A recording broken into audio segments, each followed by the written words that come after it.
तो एपिसोड की स्टार्टिंग वहीं से होती है जहाँ पर बिली और वो स्वॉर्ड मास्टर मुई को रोकने के लिए आ जाता है और बिली को यहाँ पर देखकर मुई कह रहा होता है कि तुम्हारी इनर एनर्जी तो काफी ज्यादा कम हो चुकी है, तुम फिर से यहाँ पर मुझसे पीटने के लिए आ गए। इसका जवाब बिली देता है कि एनर्जी तो तुम्हारी भी काफी कम हो चुकी है, तुम भी तो इस फॉर्मेशन को कब से एक्टिव करके रखे हुए हो, क्या तुम्हें नहीं ये दिखाई दे रहा। और इस पर मुई कहता है कि मुझे इस फॉर्मेशन को एक्टिव रखे रहने के लिए सिर्फ 30% पावर का इस्तेमाल करना होगा और मैं तुम दोनों को अपनी 70% पावर से ही हरा सकता हूँ। और इस पर वो स्वॉर्ड मास्टर भी कहता है कि तुम हम दोनों को सिर्फ 70% पावर से हरा दोगे, तुम मुझे लगता है अपने आप को कुछ ज्यादा ही आंक रहे हो। और ये सुनकर मुई कहता है कि बातचीत बहुत हो गई, चलो अब तुम दोनों को मैं पीटता हूँ। और इसके बाद यहाँ पर इन दोनों के बीच में फाइट होने लगती है, जहाँ पर हम देखते हैं कि ये दोनों मिलकर मुई के ऊपर एक काफी पावरफुल अटैक करते हैं। पर यहाँ पर मुई इन दोनों के अटैक को रोक लेता है और कहता है कि तुम दोनों से फाइट करने में काफी ज्यादा मजा आएगा, लेकिन फिलहाल मेरे पास इतना टाइम नहीं है, तो मुझे इस लड़ाई को जल्दी खत्म करना होगा।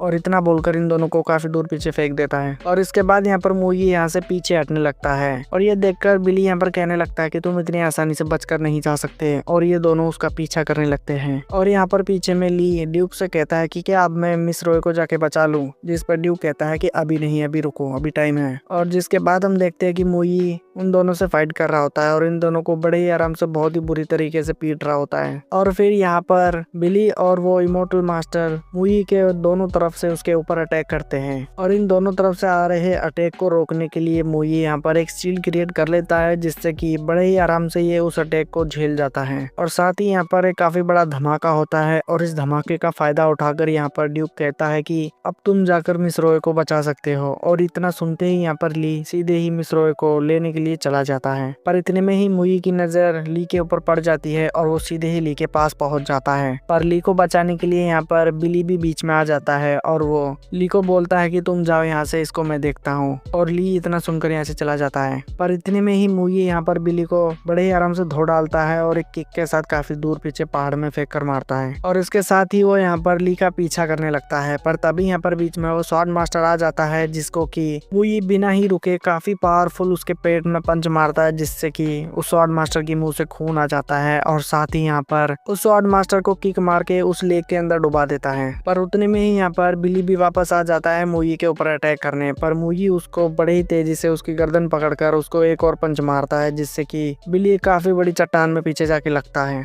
और फिर यहाँ पर मुई ली के सामने आकर बोलने लगता है कि मिस रॉय को मुझे वापस कर दो, वरना मैं तुम्हें मार दूंगा। जिस पर ली साफ मना कर देता है कि मैं मिस रॉय को तुमको नहीं दूंगा। और जैसे मुई ली के ऊपर अटैक करने वाला होता है, बिली यहाँ पर बीच में आकर मुई का हाथ पकड़कर और ली को बोलता है कि अब यहाँ से तुम भाग जाओ, इसको मैं रोकता हूँ। जिसके बाद यहाँ पर मुई बिली को काफी जोर से घुमा घुमा कर और काफी पावरफुल एक पंच मार के उसको काफी दूर पीछे फेंक देता है, जिससे कि बिली की हालत काफी ज्यादा खराब हो जाती है। और इसके बाद यहाँ पर मुई फिर से ली के सामने आ जाता है। पर तभी यहाँ पर ली की हेल्प करने के लिए मिस्टर तैंग आ जाता है, जो कि यहाँ पर एक वाटर टेक्निक का इस्तेमाल करता है ताकि वो मुई को रोक सके। और काफी सारे यहाँ पर छोटी छोटी स्वॉर्ड्स वाटर की बनाकर मुई के ऊपर अटैक करता है। पर मुई इस अटैक को वापस से रोककर मिस्टर तैंग की तरफ थ्रो कर देता है और वहाँ पर बोलने लगता है कि तुम्हारी टेक्निक तो काफी अच्छी है तुम्हारी मास्टर की तरह, पर तुम अभी इतनी ताकतवर नहीं कि तुम मुझे रोक सको। और इस बार यहाँ पर मुई ली को अपनी एनर्जी से पीछे फेंक कर और मिस रॉय को उससे छीन लेता है। और फिर मुई यहाँ पर जैसे मिस रॉय को उठाने की कोशिश करता है, वहाँ पर वो मोंग अपना बेल वाली टेक्निक का इस्तेमाल करके मिस रॉय को वहाँ से दूर ले जाने की कोशिश करता है। तभी वहाँ पर मुई बोलने लगता है कि तुम इसको बचाने के लिए इतनी कोशिश कर रहे हो तो फिर ठीक है, अब इसको बचा कर दिखाओ। और फिर वो उस पर एक स्लेश अटैक करता है, जिससे कि वो बेल डिस्ट्रॉय हो जाती है और उस मोंग की हालत भी पतली हो जाती है और मिस रॉय सीधे ही वहाँ पर उस लेक के अंदर डूब जाती है। और ली भी यहाँ पर मिस रॉय को बचाने के लिए उस लेक के अंदर कूद जाता है। और वो जैसे ही मिस रॉय के पास जाने वाला होता है उसको पकड़ने के लिए, तभी वहाँ पर काफी सारी मरमेड्स आ जाती है, जो कि ली को पकड़ने लगती है। और साथ ही यहाँ पर मिस रॉय पानी के अंदर काफी गहरे डूब जाती है और ली को चारों तरफ से वो सभी मरमेड्स लपेट लेती है। और फिर ली यहाँ पर खुद को बचाने के लिए अपनी एनर्जी को रिलीज करता है, जिससे कि वो सीधे ही उस लेक से बाहर आ जाता है। और साथ ही इसके बाद यहाँ पर जिनी भी आ जाती है, जो कि उसको पूछती है कि ली मिस रॉय कहाँ है। जिस पर ली कहता है कि वो इस लेक के अंदर डूब गई, ये मरमेड्स मुझे उसको बचाने नहीं दे रही। और फिर वो सभी मरमेड्स उस लेक के बाहर निकल कर उन दोनों को देखने लगती है। जिसके बाद हम यहाँ पर पीछे में ड्यूक और उस मोंग की बातें सुनते हैं, जहाँ पर वो दोनों आपस आपस में बात कर रहे होते हैं कि मुई ने पहले ही सब कुछ सेटअप किया हुआ था इस लेक के अंदर इन सभी मरमेड्स को, ताकि वो मिस रॉय को इसके अंदर पकड़ के रख सके, ऐसे ही किसी मौके के लिए। और फिर तभी अचानक से यहाँ पर ये सभी मरमेड्स एक अजीब सा गाना गाने लगती है, जिससे कि इन सभी लोगों के